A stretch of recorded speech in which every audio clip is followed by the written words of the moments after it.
Thank you, Louise. Lovely to see you all, and anybody online or listening to this on the podcast a little bit later. We've been considering the so-called servant songs in Isaiah over the past few Sundays at our afternoon service. And these servant songs identify a special character in God's plans for the salvation of his people and the fulfillment of his purposes. The servant will be a person chosen by God to bring justice to the world, to be a light to the nations, not just to the Jews, to bring a word of truth that sustains the weary, and to give their life as a substitutionary offering. And in the first introductory sermon that I gave about 6 weeks ago, I explored how Christians, since the very time of Philip and the Ethiopian eunuch, recounted in Acts chapter 8, have recognized Jesus of Nazareth in the description of the servant in Isaiah. For this reason, Isaiah has sometimes been described as the fifth gospel, because it seems to paint such a vivid picture of Jesus. A month ago, I explored how Jesus fulfilled the vocation of the servant to bring justice to the world, and that this is good news for us, because we're all really bruised reeds and smouldering wicks. And Jesus will not do away with us, rather he will tend to us, mend us, and fan us into flame. And that's good news for us and for everybody. 2 weeks ago, Louise explored how God's people in exile received a word of hope through Isaiah, that the proposed servant would bring light to the nations. And that meant that God's light could shine anywhere and everywhere, even in the most unlikely places and the most unlikely people. So you and I can be conduits of God's light as we reflect the light of Christ for the nations. But today, I want to think about this word that sustains the weary. I will always be grateful to have had parents who were able to encourage me with their words. I don't know if you're familiar with the concept of love languages, introduced by the author Gary Chapman. This theory suggests that we all have some basic preferences or languages in which we like to communicate love, both the giving and the receiving of love. One of the suggested languages that some people prefer for showing and receiving love is encouraging words. And that's definitely been one of mine. When I was young, I was often anxious and insecure.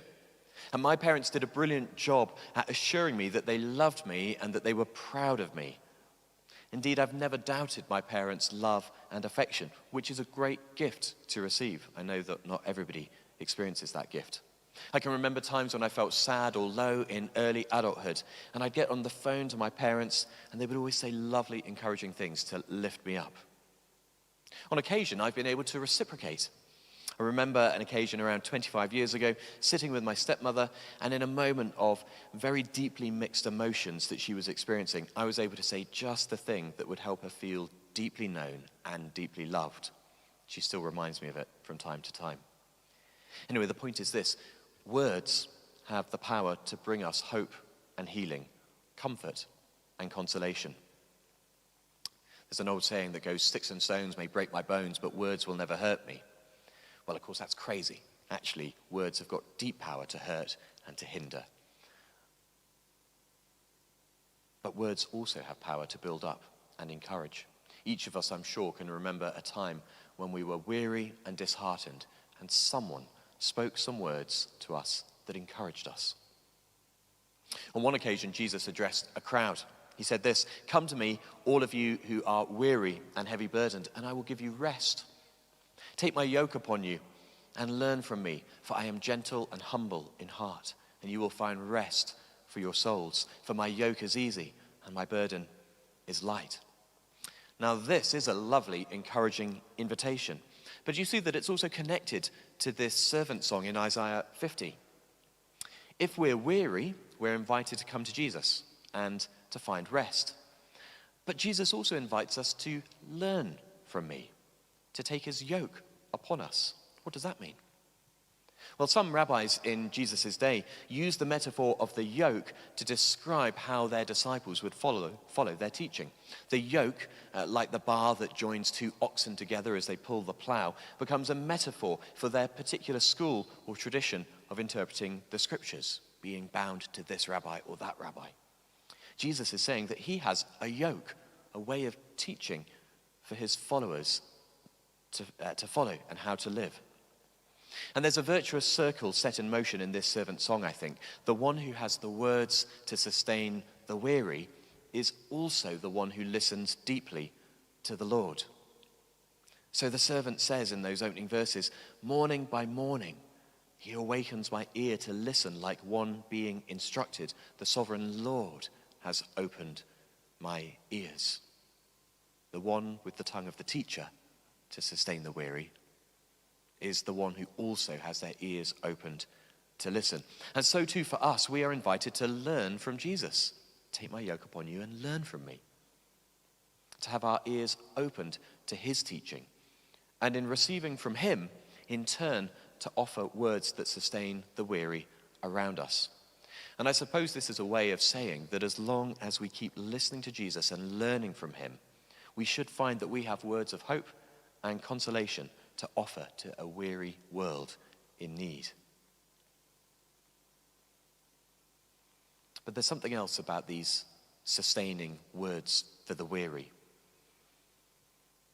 Not just do they give us encouragement or consolation when we're feeling low and disheartened, they can actually provide us with the strength to endure even the most awful suffering. So the servant goes on to describe how he is mocked, spat upon, beaten, and has his beard pulled. And yet he does not cower or hide. He can endure because the sovereign Lord is teaching him and comforting him with his word. And perhaps when we read these words, we recognize Jesus in his arrest and trial, being mocked, beaten, persecuted, and yet enduring.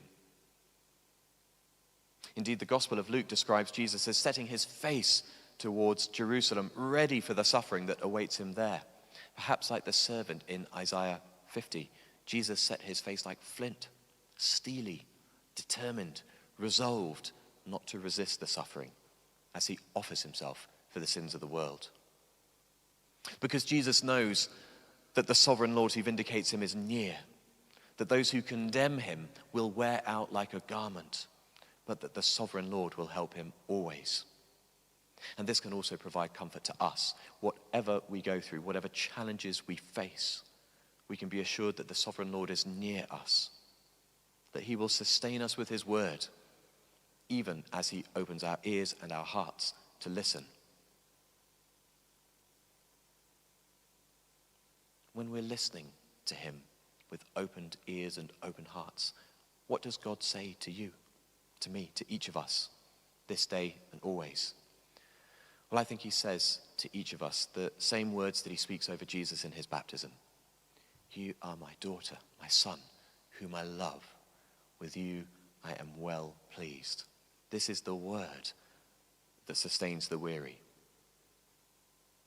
And we need only pray that God would daily open our ears morning by morning to hear and receive this word. Amen.